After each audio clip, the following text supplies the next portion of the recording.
जय हिंद साथियों। देखिए, आज आप सब पढ़ेंगे अर्थशास्त्र में कक्षा 10 की सोशल साइंस आपकी कई पार्ट में डिवाइड है, जिसमें से अर्थशास्त्र का तीसरा चैप्टर है। चैप्टर बहुत ज्यादा इंपोर्टेंट है आपके बोर्ड एग्जाम के लिए, जो कि आपकी 18 तारीख से बोर्ड एग्जाम है 2026 में।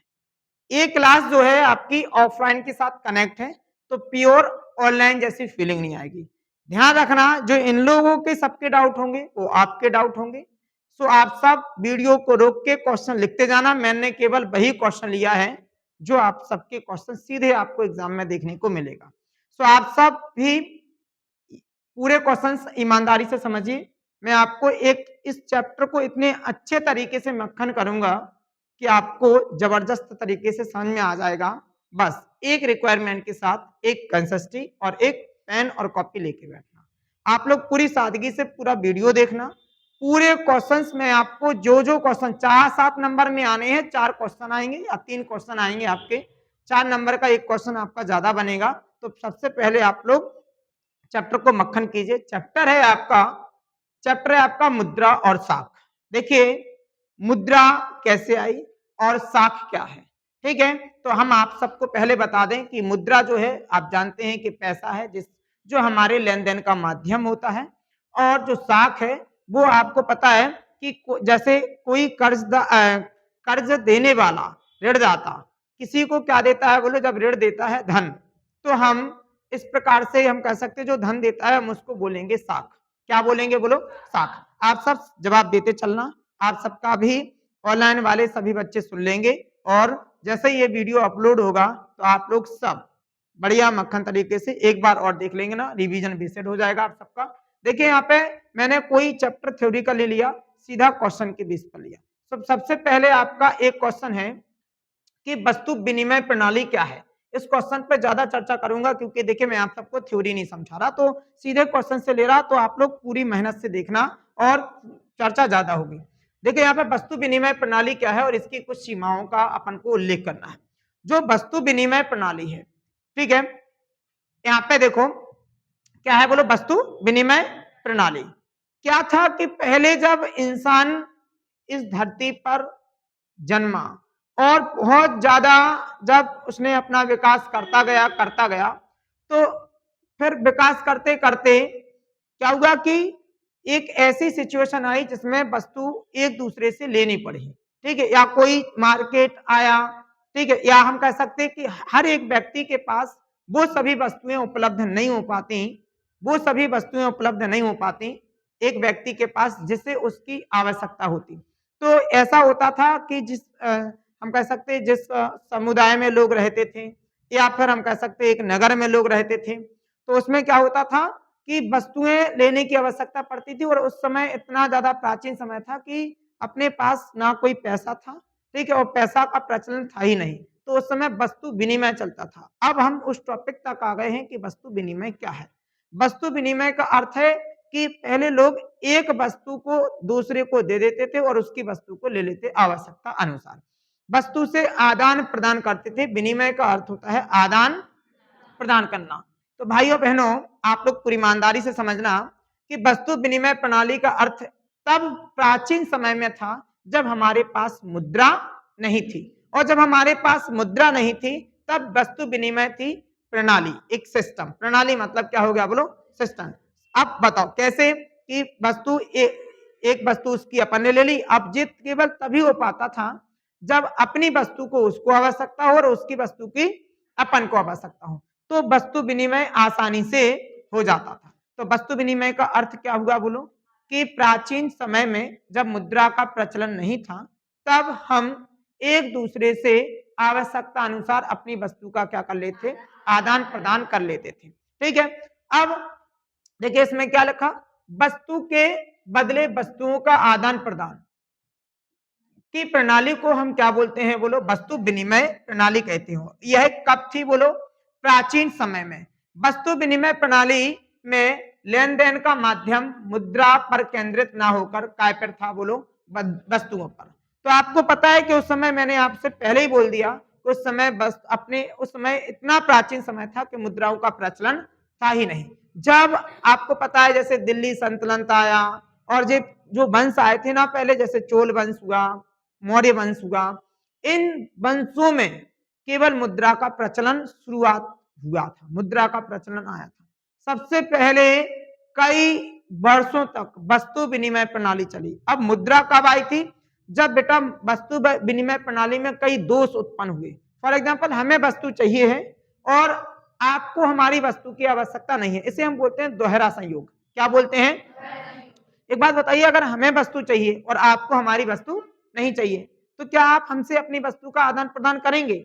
नहीं करेंगे। तो आप लोग तो मुंह बनाएंगे, ईगो दिखाएंगे, हमें नहीं चाहिए आपकी वस्तु, ठीक है। और दूसरी चीज, या आप करने के लिए तैयार हैं, लेकिन ऐसा भी तो होता कभी कभी कि आपकी वस्तु की कीमत कम है और सामने वाले की वस्तु की कीमत ज्यादा है, तो वो कैसे वस्तु विनिमय कर लेगा? नहीं करेगा ना, ठीक है। बताइए, सोने से क्या चांदी हो जाएगा? फॉर एग्जाम्पल, आपके पास फोन है, मेरे पास लैपटॉप है, आप मुझसे कहें कि आप फोन को लैपटॉप से चेंज कर लो, मैं नहीं करूंगा, क्योंकि लैपटॉप क्या है? महंगा है, ठीक है। अब बताओ, इसके बाद यहाँ पे समझिए, अब देखिए यहाँ पे सुनिए, यहाँ पे क्या है नेक्स्ट, समझिए कि वस्तु विनिमय प्रणाली, आप लोग समझ गए कि वस्तु विनिमय प्रणाली क्या है अब, ठीक है। तो प्राचीन समय में वस्तुओं का लेन देन को हम क्या बोलते थे, बोलो? और यह मुद्रा पर केंद्रित नहीं थी, ये वस्तुओं पर ही केंद्रित थी। अब बताओ, इसमें इसकी विशेषताएं क्या है, इसकी सीमाएं, कि मतलब ये कब तक लागू होगी और कब तक नहीं होगी। सीमाओं का मतलब जानते हैं, एक लिमिट कब तक होगा। तो यहाँ पे लिखा है बस दोनों पक्ष एक दूसरे से वस्तुएं खरीदने और बेचने पर यहाँ पे क्या बोलो, सहमति रखते थे। वस्तुओं का मूल्य निर्धारित करना अत्यधिक क्या था, बोलो? कठिन था। क्योंकि अब बताइए, काय में मूल्य निर्धारित करें? जब अभी तो पैसे में कर लेते कि भैया ये पेंसिल 5 रुपए की, ठीक है। अब बताइए, कोई भी आप कोई भी कर सकते, पेंसिल, पेन, घर, सबकी कीमत काय में नाप लेते, मेजर कर लेते मुद्राओं में। लेकिन पहले ऐसा नहीं कर पाते थे, मुद्रा थी ही नहीं, मुद्रा प्रचलन में थी नहीं। तो बताइए, तो इस प्रकार से हम कह सकते हैं बहुत कठिन होता था। इसमें बहुत अधिक क्या लगता था, बोलो? समय। क्यों लगता था? फॉर एग्जाम्पल, हमें हमारे पास गेहूं है, अब हम गेहूं अकेले रोटी नहीं खा लेंगे, उसके साथ हमें सब्जी भी चाहिए। तो हम अब उस सब्जी वाले को पहले ढूंढते फिरेंगे कि वो सब्जी वाला कहाँ मिले। अब सब्जी वाला मिल गया, अब हम उससे कहेंगे हमसे गेहूं में बदल लो, तो बस गेहूं में फॉर एग्जाम्पल वो ना बदले, ठीक है। तो इस प्रकार हम कह सकते हैं, इसमें वस्तु विनिमय में बहुत क्या लगता था, बोलो? समय लगता था, ठीक है, वस्तु विनिमय करने में। क्योंकि जब तक दोनों व्यक्ति वो नहीं मिल जाएंगे कि एक दूसरे की, दोनों व्यक्तियों को एक दूसरे की वस्तु की आवश्यकता है, तब तक एक प्रणाली, ठीक है, मतलब हम कह सकते हैं कि सार्थक नहीं होती थी। सार्थक केवल तभी होती थी जब दोनों व्यक्ति को एक दूसरे की वस्तु की आवश्यकता पड़ती थी। बहुत सारी वस्तुओं को यहाँ पे विभाजित नहीं किया जा सकता था। तो इस प्रकार से जे इसकी क्या थी, बोलो? सीमाएं, कि इससे आगे काम नहीं हो पाता था। तो आपको पता चला, यही क्वेश्चन आपका 4 नंबर में है। ध्यान रखना, जिस दिन आप एग्जाम में बैठेंगे सोशल साइंस के, उस दिन ये क्वेश्चन आपको देखने को मिलेगा। इस क्वेश्चन को आप लोग वेरी मोस्ट महा इंपोर्टेंट लिख लेना, ठीक है। अब हम समझेंगे वस्तु विनिमय प्रणाली के गुण क्या थे, ठीक है। तो बताइए, यह कैसी है, बोलो? एक विकेंद्रीय है, मतलब इसका कोई मतलब किसी पर आधारित नहीं है। और बताइए, जिसमें वस्तुओं का अत्यधिक संग्रह नहीं होता था। यह एक सरल प्रणाली है जिसमें शिक्षित होना आवश्यक नहीं है। शिक्षित होना इसमें बिल्कुल भी आवश्यक नहीं है, सरल है। इसमें कोई लेखा जोखा नहीं रखना पड़ता, क्योंकि उस समय ना तो मुद्रा का प्रचलन था। अभी हम कह सकते हैं ये प्रणाली जो है, कोई भी व्यक्ति अपनी वस्तु को एक दूसरे से क्या कर लेगा, बोलो? बदल लेगा। अंतरराष्ट्रीय व्यापार के लिए यह सबसे यहाँ पे उपयुक्त प्रणाली है, क्योंकि इसमें मुद्रा संबंधित कोई समस्या नहीं है। तो अंतरराष्ट्रीय स्तर पर वास्तव में सही है कि अगर फॉर एग्जांपल किसी हमारे देश के पास सबसे ज्यादा, भारत देश के पास दूध उत्पादन होता, किसी देश के पास सबसे ज्यादा हम कह सकते हैं तेल उत्पादन है, जैसे खनिज तेल आप जान सकते हैं, पेट्रोलियम जिसे हम कहते हैं। तो पेट्रोलियम है किसी देश के पास, तो हम एक्सचेंज कर सकते हैं। तो इसमें मुद्रा का कोई किसी की मुद्रा को ठेस नहीं पहुंचेगी कि आपकी मुद्रा की वैल्यू कम, हमारी मुद्रा की वैल्यू ज्यादा। फॉर एग्जाम्पल, जैसे अमेरिका की क्या है, बोलो? मुद्रा की वैल्यू ज्यादा है, अपने यहाँ की मुद्रा की वैल्यू क्या है, कम है। तो इस प्रकार से डॉलर और रुपया सेम नहीं है कि $1 $1, ठीक है। तो इस प्रकार से अगर वस्तु विनिमय होगी तो अंतरराष्ट्रीय व्यापार के लिए ये बहुत उपयुक्त है इस प्रणाली का।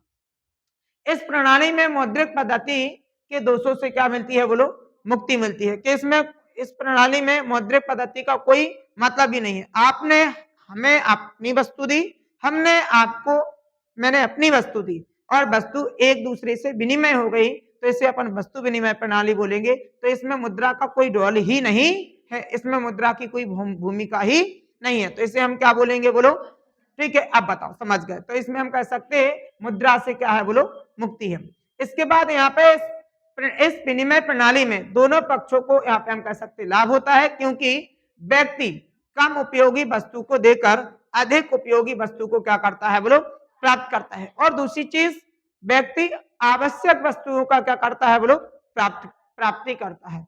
बस इसमें एक ही समस्या ज्यादा जन्म लेती, दोहरा संयोग। बस हमें वह व्यक्ति मिल जाए जिसको हमारी वस्तु की आवश्यकता है, और उसे भी वो व्यक्ति मिल जाए जिसको उसकी वस्तु की क्या है बोलो, आवश्यकता। अगर ये दो चीजें अगर कंडीशन बन गई तो समझ जाइए कि काम सही है। इस प्रणाली में मांग तथा पूर्ति हमेशा क्या होती है बोलो, संतुलन में रहता है। मांग तथा पूर्ति का मतलब उतनी ही मांग रहती, उतनी ही क्या हो पाती, पूर्ति। मांग का मतलब क्या होता, बाजार में जो सबसे ज्यादा बिक रहा वह क्या है, मांग। मैंने एक एग्जांपल से समझाया कि अगर मैं आपसे बोल दूं आपसे कि आप मार्केट में एक दुकान खोलिए, तो आपके माइंड में सबसे पहले एक बात आ जाएगी जिसे हम बिजनेस माइंड बोलेंगे। वो बात आएगी कि बाजार में सबसे ज्यादा क्या बिक रहा, आएगी क्या नहीं?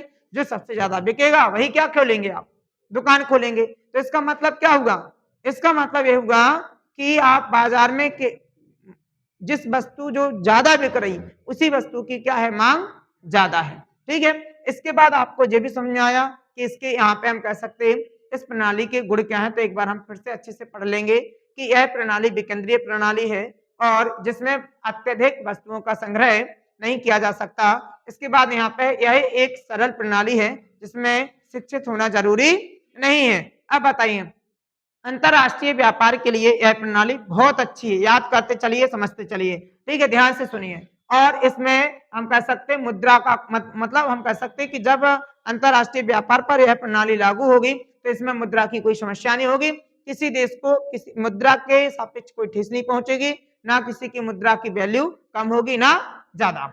इस प्रणाली में मौद्रिक पद्धति के दोषों को यहाँ पे हम कह सकते मुक्ति से प्राप्ति होती है, ठीक है। अब बता, मुक्ति की प्राप्ति होती है। इसके बाद यहाँ पे लिखा है बेटा कि इस विनिमय प्रणाली में दोनों पक्षों को क्या होता है बोलो, लाभ, क्योंकि दोनों पक्षों को अपनी अपनी आवश्यकता के अनुसार क्या मिल जाती, वस्तुएं मिल जाती हैं। इसके बाद हम क्या समझेंगे, इसके बाद हमारा टॉपिक है सबसे इंपोर्टेंट, जो आप ध्यान रखना और पूरा ही क्वेश्चन आप लोग समझना कि अगर 4 नंबर में आएगा तो 2-2 नंबर में 3 क्वेश्चन बनेंगे। वस्तु विनिमय प्रणाली क्या है, इसकी विशेषताएं क्या है, इसके समस्याएं क्या है या फिर इसके गुण क्या है, ठीक है।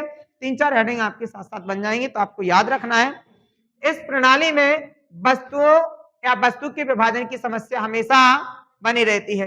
वस्तु के विभाजन का मतलब है कि वो कहेगा हमारी कीमत ज्यादा, हमारी वस्तु की कीमत कम। ऐसे इस प्रणाली में कुछ वस्तु जैसे भूमि, घर के हस्तांतरण की क्या होती बोलो, असुविधा होती। अब बताइए, फॉर एग्जाम्पल हमें कोई बहुत अच्छी चीज चाहिए, क्या हम अपना घर उठा के उसको दे सकते? नहीं दे सकते, तो हस्तांतरण नहीं कर सकते, उसको यहीं आके हमारे घर में रहना पड़ेगा। तो इस प्रकार से इसमें बहुत हस्तांतरण का मतलब अपन जो चीज हाथ से दें, हस्तांतरण करने में असुविधा होती है। अब बताइए, इसमें वैकल्पिक आवश्यकता मतलब हम कह सकते वस्तु के बदले यहाँ पे वस्तु का क्या होता है बोलो, अभाव हमेशा बना रहता है। इस प्रणाली की अन्य समस्या यहाँ पे हम कह सकते मूल्य सर्वमान यहाँ पे माप का अभाव होता है। मतलब वही कि वैल्यू दोनों की वस्तुओं की इक्वल ना हो, ठीक है, और हो ना हो जो समस्या बनी रहती है। इस प्रणाली में मूल स्थिर नहीं होने से स्थगित भुगतान बोले तो उधार लेने देने में मतलब समस्या आती है, कठिनाई आती है। इससे अधिक समय तक वस्तु को यहाँ पे संचय नहीं किया जा सकता, क्योंकि अनेक वस्तुएं कैसी होती हैं बोलो, नाशवान होती हैं। इसका मतलब एक कि बताइए, अगर हम किसी व्यक्ति से कोई वस्तु ले ले तो 4-5 साल के लिए गेहूं थोड़ी ले सकते, क्योंकि गेहूं 4-5 साल चलेगा क्या, नहीं चलेगा। चावल 4-5 साल चलेगा क्या, हम उतना ही ले सकते हैं जितना हमारे लिए एक, जब तक उस वस्तु का नाश ना हो, मतलब वो नष्ट ना हो, जैसे गेहूं हम कब तक के लिए लेंगे? 1 साल के लिए। 1 साल से हम दूसरे साल के लिए भी नहीं लेंगे। क्यों नहीं लेंगे? क्योंकि दूसरी साल में गेहूं क्या हो जाएगी? बोलो, खराब हो जाएगी। तो इस प्रकार से हम कह सकते हैं कि इसमें ज्यादा वस्तुओं का हम संचय नहीं कर सकते। क्यों नहीं कर सकते? क्योंकि वस्तुएं क्या हो जाएंगी? बोलो बोलो, उन वस्तुएं खराब हो जाएंगी, नष्ट हो जाएंगी, उनका नाश हो जाएगा, सड़ जाएंगी। ठीक है। इसके अंतर्गत सेवाओं के यहाँ पे विनिमय की यहाँ पे हम कह सकते क्या होती? असुविधा होती। ठीक है। फॉर एग्जाम्पल, सेवा में विनिमय की असुविधा का मतलब क्या है? हम डॉक्टर हैं, ठीक है, क्या है? बोलो, हम डॉक्टर हैं, हम उसका इलाज कराए, अब वो सामने वाला डॉक्टर नहीं है, वो हमारा इलाज कर सकता क्या? नहीं। तो इस प्रकार से सेवा की क्या होती? बोलो, असुविधा होती है। हमारे पास जैसे मान लो फॉर एग्जाम्पल कोई गाड़ी है, उनके पास वो गाड़ी नहीं है, तो उसमें एक्सचेंज हो सकता क्या? हम उनको कुछ पढ़ा सकते, वो हमें नहीं पढ़ा सकते, तो सेवा का आदान प्रदान हो सकता क्या? नहीं हो सकता। तो इसमें ये भी बहुत असुविधा होती। अब तो क्या होता, तुम डॉक्टर हो, लो भैया 300 पकड़ो, 400 पकड़ो, ने बिल बना के दिया लाइट का, फटाक से मेडिकल गए, उनको उनके मुंह से 300 रुपए मारे, ठीक है, और भाग चल दिए। क्योंकि अब क्या है? मुद्रा है। क्या है? बोलो, अब मुद्रा है क्या नहीं है? बोलो। अब बताओ, अगर भाई अगर बस सेवा का आदान प्रदान नहीं हो पाएगा, तो इसमें हम क्या कह सकते हैं कि सेवाओं के विनिमय में क्या होगी? बोलो, असुविधा होगी। अब देखिए यहाँ पे, अब आपका है मुद्रा क्या है। देखिए आप सुनिए, बहुत ध्यान से बात को समझना। जब इतनी समस्याएं जन्म लें कि सेवाओं का आदान प्रदान नहीं हो सकता, ठीक है, और दोहरे संयोग की बहुत ज्यादा क्या है? बोलो, कठिनाई है। अगर इतनी समस्याएं अपने सामने जन्म ली, तो इन समस्या के निवारण के लिए हम लोगों ने जो अर्थशास्त्री थे, या फिर हम कह सकते प्राचीन समय के विद्वानी या ज्ञानी लोग थे, उन्होंने मुद्रा का प्रचलन क्या किया? स्टार्ट किया। अब मुद्रा को वो वैल्यू या वो हम कह सकते मान्यता मिल गई कि जिससे वस्तु उस भाव से अपन क्या कर सकते? बोलो, खरीद सकते। पढ़ो, मुद्रा क्या है?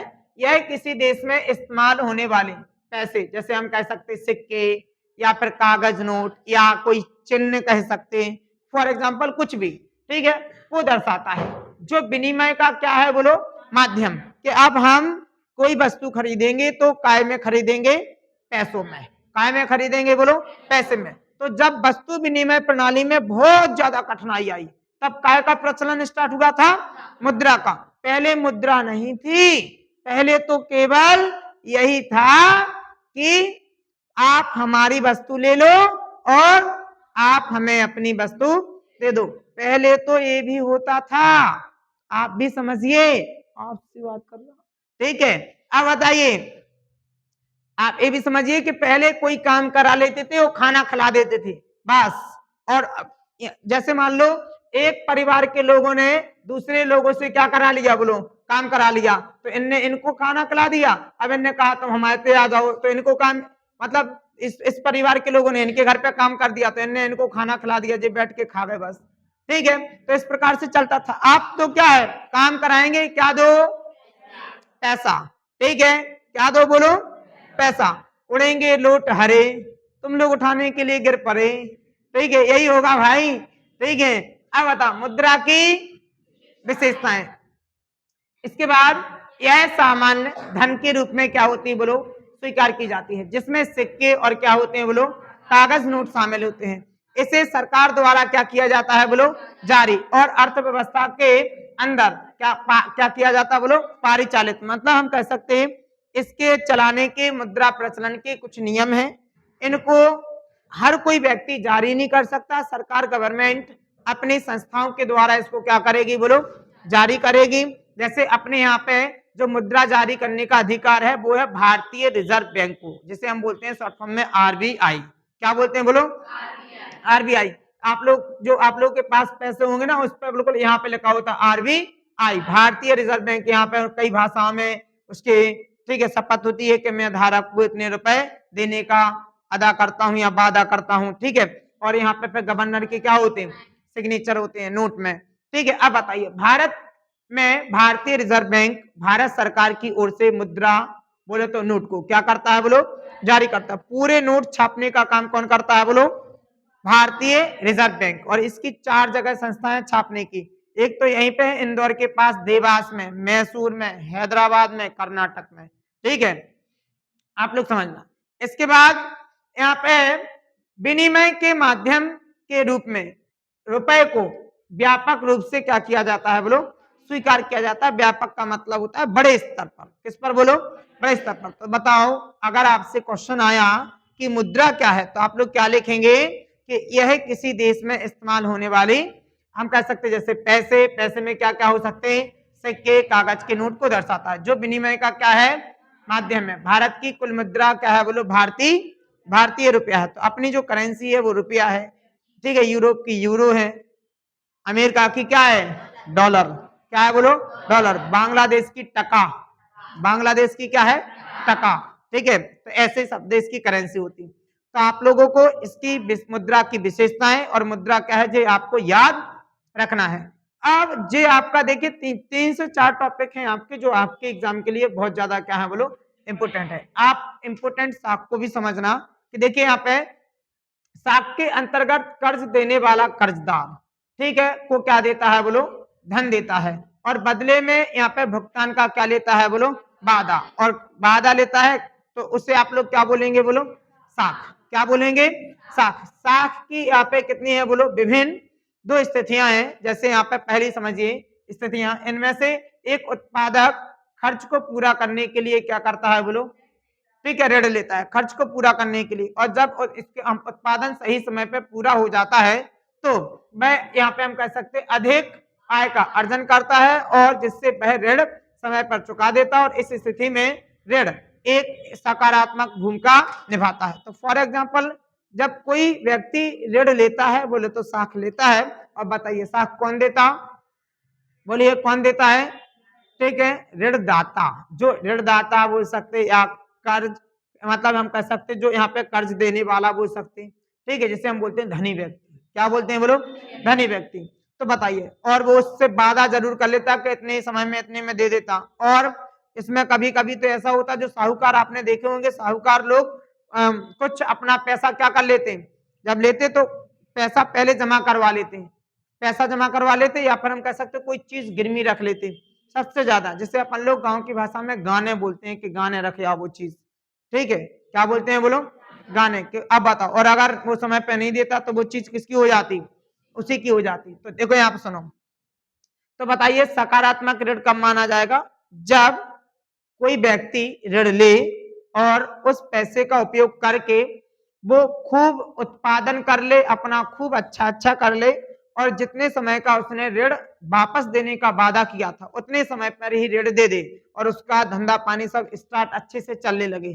तो ऐसे में हम कह सकते हैं कि उस ऋण ने सकारात्मक भूमिका निभाई। तो हम इसे अब आप लोग समझेंगे, तो इसे बोलेंगे अपन सिचुएशन कौन सी, बोलो, पहली। कि स्थिति जो पहली है कि सकारात्मक भूमिका ऋण तभी निभाता है जब समय पर ऋणदाता उसको क्या करते, ऋणदाता नहीं, मतलब यहाँ पे हम कह सकते जिसने कर्ज लिया है, ठीक है, कर्ज, समझ गए, जिसने क्या किया, बोलो, ठीक है, कर्ज लिया है, वो व्यक्ति अपना उस कर्ज से अपना व्यापार अच्छा लगा ले और समय से उसको चुका दे। तो इसे अपन लोग क्या बोलेंगे, सकारात्मक भूमिका। दूसरी स्थिति में, इस स्थिति को यहाँ पे कर्ज जाल भी कहते हैं। क्या बोलते हैं, बोलो, कर्ज जाल। और कर्ज जाल की समस्या या कर्ज जाल नाम केवल तभी निकलता जब कोई व्यक्ति कर्ज के जाल में फंस जाए और उस कर्ज के जाल से वो निकल ना पाए, उसको इससे लेना उसको देना यही सब चलता रहे, तो इसे क्या बोलते हैं, कर्ज जाल। क्योंकि इसमें ऋण जो है कर्जदार को उस स्थिति में ले जाता जहां वह ऋण यहाँ पे चुका नहीं सकता, और इस स्थिति में ऋण एक यहाँ पे हम कह सकते कौन सी भूमिका निभाता है, ठीक है, नकारात्मक। और इससे जो चीज उसने गिरवी रखी वो भी गई, और उतना जो धन लिया था वो भी क्या हो जाता, उसका चला जाता। तो इसमें ना वो व्यक्ति काय में फंस गया, कर्ज जाल में। ठीक है, तो कितनी स्थिति होती है, बोलो, इसमें 2 स्थिति होती है। ठीक है, अब बताइए साख की शर्तें क्या है, कि इसमें साख केवल मतलब ऋण केवल तभी मिलेगा जब आप क्या देंगे उसे, बोलो, धनी व्यक्ति को जब आप ब्याज देंगे। तो इसमें ब्याज की दर बोले तो कर्ज अवधि आदि दशाएं क्या होती हैं, बोलो, शामिल होते हैं। जब कर्ज लेने वाला व्यक्ति यहाँ पे कर्ज ना चुका सके तो कर्ज देने वाला व्यक्ति उस वस्तु का क्या करता है, वो उपयोग जो उसने गिरवी रखी है, जो वस्तु उसने क्या है बोलो उसके पास क्या रखी है बोलो गिरवी रखी, तो उसका वो क्या करेगा बोलो उपयोग करेगा। ठीक है, अब आप लोग पहले समझिए और आप लोग ठीक है फिर बाद में ही लिखना। तो अब आप लोग समझ गए कि इसमें साख की कितनी शर्तें हैं, दो। बोलो कितनी शर्तें हैं, दो। समझ में आया ना कौन कौन सी?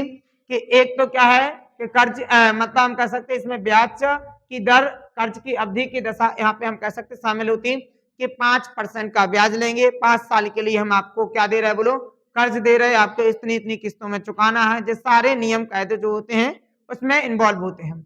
इसके बाद आप देखिए यहाँ पे सुनिए, अब आपका नेक्स्ट टॉपिक आया। ठीक है, बहुत ध्यान से समझिए। देखिए आपके पूरे प्रश्न इसमें आपके तैयार हो गए।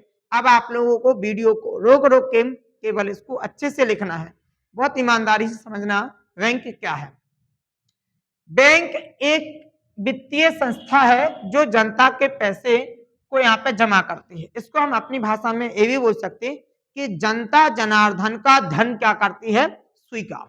बोलो क्या करती है, बोलो जनता जनार्दन का धन स्वीकार करती है और ऋण को क्या करती है बोलो प्रदान करती है। यह पैसे को सुरक्षित रखने और ब्याज कमाने और विभिन्न वित्तीय सेवाएं जैसे यहाँ पे खाते, जैसे आपके डेबिट खाते हैं, चालू खाता है, क्रेडिट कार्ड है, ठीक है, और यहाँ पे क्या निवेशित विकल्प यहाँ पे प्रदान करने का भी काम करती है। बैंक अर्थव्यवस्था में एक क्या निभाती है बोलो महत्वपूर्ण भूमिका निभाती है। देखिए यहाँ पे बैंक का मुख्य उद्देश्य होता है केवल ठीक है पैसा कमाना। क्या होता है बोलो पैसा कमाना, उद्देश्य पैसा कमाना होता है। लेकिन वो जनता जनार्दन को या बड़े बड़े व्यापारियों को, छोटे छोटे व्यापारियों को और आम जनता को, सबको बहुत अच्छी से अच्छी सेवाओं को यहाँ पे मुहैया कराते हैं उनको सबको। तो बैंक क्या करता है सुनो, कई व्यापारियों का पैसा क्या करेगा बोलो पहले वो जमा करेगा। तो आप बताओ खाते होते हैं तो सब व्यक्ति उसमें खाते में क्या करते बोलो जमा करते। तो आप ये समझिए कि एक समुदाय ने टोटल 50 लाख रुपए क्या कर लिया, जमा कर लिया। लो लाख लिख दे रहे, कितना लाख कर लिया बोलो 50 लाख। अब 50 लाख रुपए मान लो उसने 2% पूरे जनता जनार्दन ने 50 लाख टोटल जमा किया, कितने परसेंट पर बोलो 2% पर। अब आपको पता है कि बैंक से पैसा ऋण लेने वाले भी बहुत होते, पता है कि नहीं बोलो। अब जे वाला जो पैसा है जे इस पूरी बैंक जनता को दे देगी मान लो 10% पर। जैसे अपन लोग जब गाड़ी पर फाइनेंस कराते मोटरसाइकिल पर, ठीक है, लोग 20-20 हजार रुपए देते और लाखों की क्या उठा लाते, देख गाड़ी मोटरसाइकिल उठा लाते कि नहीं। अब इस पर 10% का क्या लगता, ब्याज लगता, और हर महीने उन्हें क्या भरनी पड़ती, उसकी किस्त भरनी पड़ती। अब बताइए तो इसमें से बैंक का लाभ कितना हुआ अभी 8% क्या हो गया लाभ, जिसमें से 4% काट दो कर्मचारियों के वेतन में इसी में से, ठीक है। तो बताइए बच्चे कितने 4%। 4% में से जो किसका लाभ हुआ पूरा बैंक का, जिसकी क्या है बैंक है। लेकिन तो अब बताइए इसका उद्देश्य क्या हो गया, पैसा कमाना। क्या हो गया बोलो पैसा कमाना। वही पैसा अब जो निकालने आएंगे तो बताइए जो किस्तों में जमा होगा कुछ धीरे धीरे निकालने आएंगे तो निकालते रहेंगे, और अगर नहीं, अगर मान लो फिर भी नहीं होगा और जो निकालने आ गए तो वो पैसा और कहीं से फिर आ जाता। और आपको पता है कि बैंकों में पैसे निकलते रहते डलते रहते, तो इसमें कभी वो एक सीक्वेंस अच्छा क्या होता उनका चलता रहता, जिससे उनको बहुत ज्यादा क्या होता लाभ। ठीक है, अब बताइए लेकिन भाई बहुत ईमानदारी से समझना कि बहुत सी सेवाएं भी जो उपलब्ध कराते का नहीं। देखिए सब किसी का धन को क्या रखते वो लोग सुरक्षित रहते। बार बार व्यक्ति कई प्रकार के खाते होते हैं, कोई अपना जो धन है वो संचय कर लेते सेविंग अकाउंट से, चालू खाते होते व्यापारियों के लिए कि बार बार दिन में कई बार पैसे निकाल भी सकते और डाल भी सकते। ठीक है, एक दूसरे को बैंकें क्या करती बोलो पैसा ट्रांसफर कर देती कि नहीं बोलिए। और भी कई प्रकार के अपन लोगों को जो सेवाएं देती हैं। तो इन और एक बहुत अपनी जो अर्थव्यवस्था होती है, एक मतलब समझ गए अर्थव्यवस्था क्या होती है, जिससे अपनी अपना देश क्या है बोलो, जिससे अपना देश चल रहा है उसे अपन लोग क्या बोलेंगे बोलो अर्थव्यवस्था। ठीक है, अब बताओ 1 मिनट।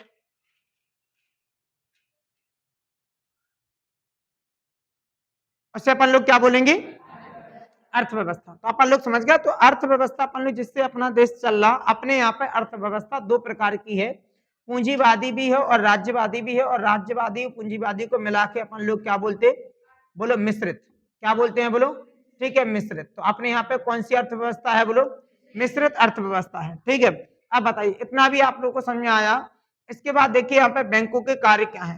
सबसे पहला काम है बैंक का, क्या बोलो, जमा स्वीकार करना। कि मतलब बैंक लोगों की बचत को क्या करते हैं बोलो, सुरक्षित करते हैं, और जमा राशि पर क्या देते हैं बोलो, ब्याज। तो मैंने आपको बताया था कि अभी मैंने 2% लिया था, एग्जाम्पल क्या लिया था बोलो, 2% लिया था कि नहीं बोलो, ठीक है, 2% लिया था इसमें से, ठीक है। इसके बाद यहाँ पे क्या है, यहाँ पे इसको भी समझिए। दूसरा है ऋण देना। पहला काम है जनता का धन को क्या करना बोलो, स्वीकार करना, मतलब जमा स्वीकार करना। और जब जमा कर देता व्यक्ति तो उसको क्या मिलता है, उस पर पैसा भी मिलता है, ऋण भी मिलता है। बैंक ग्राहकों को उनकी जरूरतों के लिए क्या देता है बोलो, ऋण। जैसे यहाँ पे हम कह सकते घर या कार के लिए, ठीक है, यहाँ पे हम कह सकते प्रदान करते हैं। जैसे जैसे कि यहाँ पे बंधन ऋण, आप लोगों को पता है कि यहाँ पे बंधन बैंक क्या देती है, ठीक है, ऋण देती है। उसकी जो किस्त होती है वो आपको 7 दिन में भरनी पड़ती है। इसके बाद यहाँ पे है अन्य वित्तीय सेवाएं। जैसे यहाँ पे क्या है बोलो, चेक, बचत खाते, डेबिट और क्रेडिट कार्ड। क्रेडिट कार्ड का मतलब होता है एटीएम। आप कहीं भी चले जाइए, एटीएम लगाइए, क्या लाइए, क्या खाते में हो तो पैसा निकालिए, ठीक है। और यहाँ पे निवेश का, और निवेश मतलब कई प्रकार की पूंजी इन्वेस्ट करने के लिए अन्य वित्तीय उत्पाद सेवाएं भी क्या करते हैं बोलो, प्रदान करती है, ठीक है। बैंक में बहुत सारे आप एफडी जमा कर दीजिए। एफडी जमा करेंगे तो आपको क्या हो जाएगा, उसका पैसा बहुत ज्यादा ब्याज मिलके आपको इकट्ठा मिलेगा। आप समूह बनाइए, ठीक है, 4-5 जन मिलके इकट्ठा पैसा उसमें क्या कीजिए बोलो, जमा कीजिए, तो आपको उससे बहुत ज्यादा ब्याज मिलेगा। इसके बाद यहाँ पे वित्तीय लेन देन को यहाँ पे सुगम बनाना। वित्तीय लेन देन को सुगम बनाना का मतलब है कि अगर आपको फॉर एग्जाम्पल बहुत दूर से पैसा मंगाना, तो आप बहुत दूर से पैसा वो देने तो आएगा नहीं, तो आप वो सीधे काय में डाल देगा, बैंक में। तो यहाँ पे लिखा है देखो, सुगम हो जाता। तो यहाँ पे बैंक विभिन्न वित्तीय लेन देन को सुविधाजनक बनाते हैं। और जैसे यहाँ पे क्या है बोलो, चेक, या फिर हम कह सकते हैं ऑनलाइन क्या है बोलो, भुगतान। चेक है, ऑनलाइन भुगतान है। इसके बाद यहाँ पे क्या है, अब आप लोग समझेंगे बैंक की यहाँ पे आधुनिक क्या है प्रणाली, ठीक है, जो मॉडर्न सिस्टम क्या है बैंक का वो समझेंगे। देखिए यहाँ पे सुनिए, कर्जदारों से प्राप्त ब्याज और क्या बोलो, जमाकर्ताओं को दिए गए ब्याज के मध्य जो क्या होता है बोलो, अंतर, उसे अपन लोग बैंक की क्या कहते हैं, आय। जो मैंने आपको समझा दिया था कैसे, कि अगर 50 लाख रुपया बैंक ने 2% पर लिया, और वही 50 लाख रुपया बैंक वालों ने कितने परसेंट पर दे दिया बोलो, 10 पर। तो इसका मतलब अंतर कितना है, 8 का। 8 का अंतर है, तो यही बैंक की क्या हो जाएगी, आय। समझ में आया ना, यही बैंक की क्या हो जाएगी, आय। और भाई बैंक बहुत बड़े स्तर पर बहुत ज्यादा क्या कमाता, पैसा, बहुत ज्यादा पैसा कमाता है, ठीक है, बहुत ज्यादा, क्योंकि उस बैंक के पास इतना परसेंटेज, और पूरा चलता कैसे है बोलो, ब्याज से। कैसे चलता बोलो, ब्याज से। और कोई जैसे बहुत बड़ी सुविधाएं व्यापारियों को, बड़े बड़े व्यापारियों को देते हैं, तो उस पर छोटी मोटी फीस भी लेते हैं, जिससे और कुछ कर्मचारियों को क्या निकल आता, पैसा। कि अगर किसी को ऋण दिया, ठीक है, ऋण दिया तो कुछ परसेंटेज कमीशन ले लेते हो, और जो बैंक के कर्मचारी उनकी मदद करते हैं, ठीक है। अब बताइए यहाँ पे पहले क्या हो जाएगा, जमा करता। जमा करता पहले पैसा काय में जमा करता बोलो, बैंक में।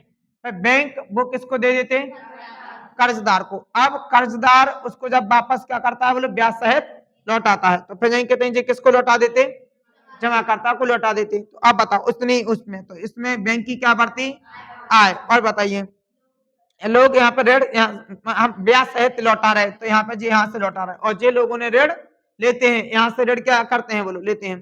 तो भाई मेरे आप ये सोचिए कि यहाँ से इनने पहले जमा किया था कितने पर, 2% पर। अब बताइए इनने लिया कितने पर, 10% पर। कितने पर लिया बोलो, 10% से। अब बताइए 10% का ब्याज सहित लौटाएंगे, तो 8% का जी अपने बैंक में डालेंगे, मतलब अपनी जेब में डालेंगे, 2% का इनको ब्याज देके क्या कर देंगे, इनको भगा देंगे। अब आप लोग कह सकते हैं कि जमाकर्ता सीधे इन्हीं को क्यों नहीं दे देते, तो भाई इनकी जमाकर्ताओं के पास जिम्मेदारी कैसे होगी, क्या वो वापस लौटाएंगे।